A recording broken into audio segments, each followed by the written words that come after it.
မလေးရှားနိုင်ငံမှာတရားမဝင်အလုပ်လုပ်ကိုင်နေတဲ့နိုင်ငံခြားသားတွေကိုဖမ်းဆီးတဲ့ Operasi ဖမ်းဆီးမှုတွေနေတိုင်းနှီးပါးလှုပ်ဆောင်နေပြီးမေလ 9 ရက်နေ့ကကွာလာလမ်ပူမြို့မှာမြန်မာအပါအဝင်နိုင်ငံခြားသား 1300 နီးပါးဖမ်းဆီးခံရတယ်လို့သိရှိခဲ့ရပါတယ်။ကွာလာလမ်ပူမြို့မှာမေလ 9 ရက်နေ့တရက်ထဲမှာတရားမဝင်နိုင်ငံခြားသား 1300 နီးပါးဖမ်းဆီးခဲ့မိတယ်လို့မလေးရှားနိုင်ငံလူဝင်မှုကြီးကြပ်ရေးဌာနကမေလ 10 ရက်နေ့သတင်းမှာထုတ်ပြန်ထားပါတယ်။တရားမဝင်နိုင်ငံခြားသားတွေအများဆုံးအလုပ်လုပ်ကိုင်နေတဲ့နိုင်ငံအနှံ့ကနေရာ 16 နေရာကိုဝင်ရောက်ပြီးနိုင်ငံခြားသား 1756 ယောက်ကိုဝင်ရောက်စစ်ဆေးခဲ့ကတရားမဝင်နိုင်ငံခြားသားအယောက် 1270 နဲ့လုပ်ငန်းရှင်17 ယောက်ကိုဖမ်းဆီးနိုင်ခဲ့တယ်လို့သိရပါတယ်။ဖမ်းဆီးခံရသူတွေထဲမှာမြန်မာ၊ဘင်္ဂလားဒေ့ရှ်၊နီပေါ၊ပါကစ္စတန်၊အင်ဒိုနီးရှားစတဲ့နိုင်ငံခြားသားတွေပါဝင်ပြီးမြန်မာနိုင်ငံသားအရေအတွက်ဘယ်လောက်ပါလဲဆိုတာကိုတော့မသိရသေးပါဘူး။မေလကစပြီးဆောက်လုပ်ရေး၊စိုက်ပျိုးရေး၊ဝန်ဆောင်မှုလုပ်ငန်းတွေနဲ့နိုင်ငံခြားအလုပ်သမားတွေကိုအလုပ်ခန့်တဲ့နေရာမှန်သမျှကိုစစ်ဆေးဖမ်းဆီးမှုတွေလုပ်သွားမယ်လို့လူဝင်မှုကြီးကြပ်ရေးဌာနကထုတ်ပြန်ထားပါတယ်။မလေးရှားမှာအလုပ်လုပ်ကိုင်နေတဲ့မြန်မာတယောက်ကနိုင်ငံခြားသားတွေအများဆုံးနေတဲ့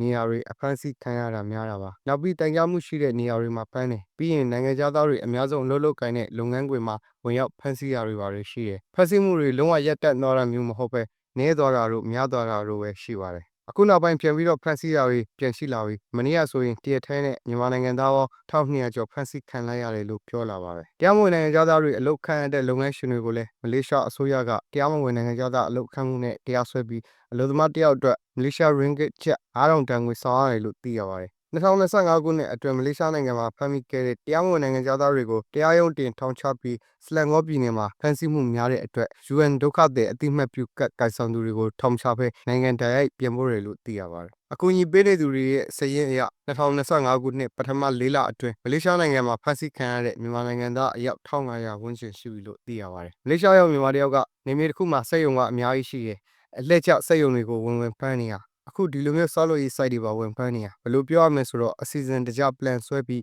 ဖမ်းနေတဲ့ပုံစံမျိုးဖြစ်နေတာပါဝင်လာတဲ့သူတွေရဲ့ပုံစံကအောက်လန်းကဝင်လာတာတချို့တွေကြအလေဗီဇာနဲ့လာတာတချို့ကြပါမစ်နဲ့နေထိုင်ပြီးကျော်လွန်သွားတာလို့ပြောလာပါတယ်မေလ 9 ရက်နေ့ကလည်းမလေးရှားနိုင်ငံဂျိုဟိုးပြည်နယ်မှာမြန်မာနိုင်ငံသား 68 ယောက်ပါဝင်တဲ့တရားမဝင်နိုင်ငံသား 108 ယောက်ကိုမလေးရှားလူဝင်မှုကြီးကြပ်ရေးကတပ်ဆိုင်ရာနိုင်ငံသို့ပြန်လည်ပို့ဆောင်ပေးခဲ့တယ်လို့သိရပါတယ်